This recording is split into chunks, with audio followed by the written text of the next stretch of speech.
Okay, so the channel has now passed 1,220 subscribers. It did that last night during the live stream, so it's ticked over another little milestone. We're chipping away towards the next channel forfeit, which is where I have to wear a Burnley shirt on a live stream as a Blackburn fan. That's going to be a bit of tongue-in-cheek humour, but it's a channel forfeit. We did 1,000 subscribers where I shaved my rather long mullet off and beard off, and went full skinhead and full baby face, which was terrifying because I'd not had a haircut for 2.5 years at that point. That was on the 1,000 subscriber forfeit. We did that last year. The 2,000 subscriber forfeit.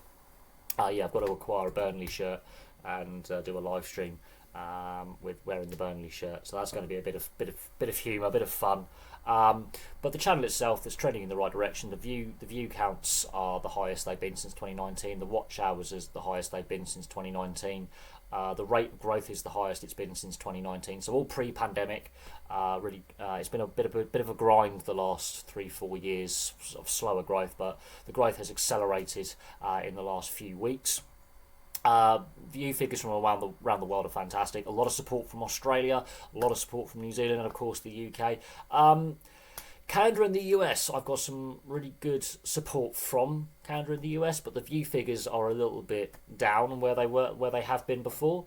I think with major sporting events like the Euros and of course the Champions League final as well, with a lot of interest obviously from the US and Canada in European football these days, that's potentially where we could see some more interest over there. But we've got viewers from around the world. It's fantastic. And as I say, the growth on the channel has been fantastic, and we're getting closer to that next fun little forfeit. Hopefully, sooner rather than later, we get monetisation as well. We are getting closer to that goal of getting super chats in live streams, memberships as well. Channel memberships would be fun.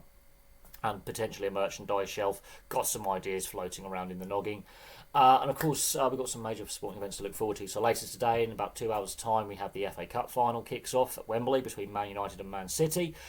We've got the Europa Conference League final between Olympiacos and Fiorentina next Wednesday. And then, of course, a week today, we have the Champions League final between Borussia Dortmund and Real Madrid, also at Wembley. And of course tomorrow we've got the playoff final between Southampton and Leeds at Wembley. So there's a lot of major sporting events to look at.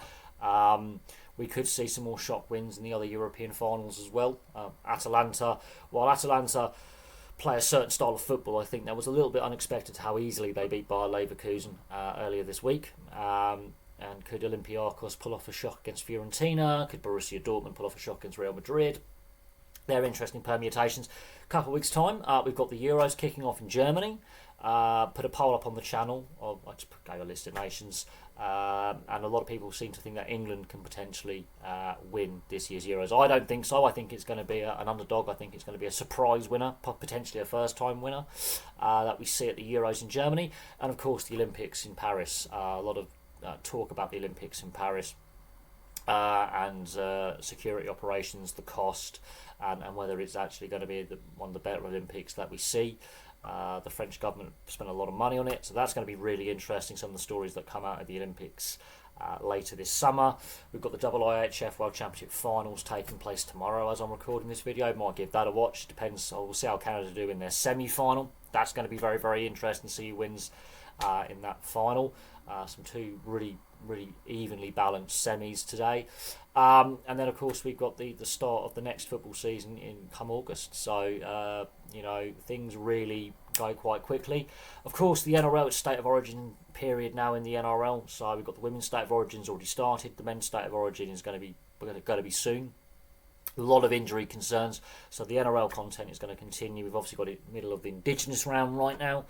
We've got Sunday's games to go, and then we'll do a review of Indigenous round. South Sydney have finally broke their losing streak, which has been a long time coming. They finally break their losing streak. Parramatta lose their first game since Brad Arthur's sacking. So Parramatta continue their slide. South Sydney have finally ended their losing run, but they're still rooted at the bottom of the ladder. That was a very open and entertaining game. A lot of tries in that game. We'll discuss that in the Indigenous round review tomorrow. But there's a lot to look forward to as well. But I want to say this. Thank you so much for all the support, and the continued support is fantastic. And of course, keep your eyes open for more content that's coming soon. And of course, the Football Club History series will continue as well. We're going to look at some different European leagues and European clubs. We've done most of England now, most of Scotland. we're going to have to start going through the non-league clubs at this rate. There's some interesting non-league clubs to look at, but we're going to focus on some of the other leagues around Europe and clubs around Europe. There's some really interesting ones I've been looking into, doing a bit of research on. So that's going to be some fun. But for me, for now, it's goodbye. Keep your eyes open for more content, and I'll have obviously that more content for you very, very soon. Obviously, the FA Cup final is the next big thing coming up. We'll have that review up on the channel later today. But for me, for now, it is goodbye.